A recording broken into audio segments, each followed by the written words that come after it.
ministry has launched the Tobago leg of its tourism baseline survey project. The project is aimed at collecting information on the tourism industry so that developmental works in the sector will be done based on data. It's expected to run for a year with a special group of enumerators assigned to the task. The launch took place at the Food and Nutrition Conference Room in Canaan, Tobago, and Patricia Nicholson has the details. No longer will the tourism industry operate on sentiments or speculation. Instead, the approach will be more scientific and will be based on data collected. This from Tourism Minister Shamfa Kudjo as she addressed those gathered at the Tobago launch of the Tourism Baseline Survey.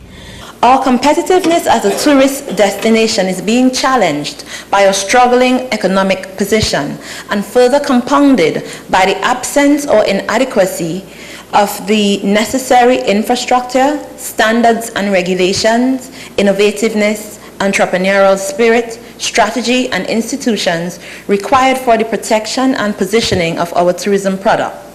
In our years of plenty, we didn't make the right investment.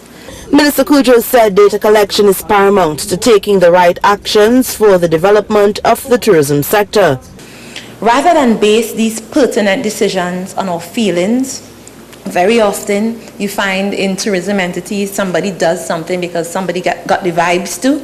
I suggest that we focus more on our findings, that our actions be more strategic, and as the Secretary would have said earlier, more technical, more calculated, and more evidence-based. So from this time on, it must be based on findings rather than our feelings.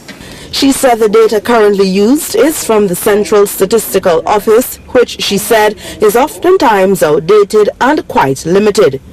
Secretary of Tourism, Culture and Transportation Nadine Stewart-Phillips said this initiative aligns perfectly with the plans of her division and the Tobago House of Assembly as a whole, where tourism development was concerned.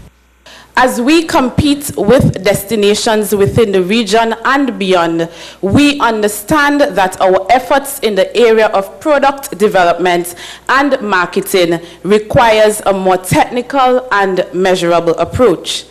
It is no longer enough to simply know how many visitors we hosted and via which mode of transportation they arrived. More than that, we need to find out where they went while they were here, what they did, and even why they chose to do it. More than that, she said stakeholders should be able to assess what tourists enjoy and the changes they want to see on their return to Tobago. The enumerators will gather the data through interviews, questionnaires and observations in all areas of the tourism sector to ensure they collect accurate information. I'm Patricia Nicholson for C News.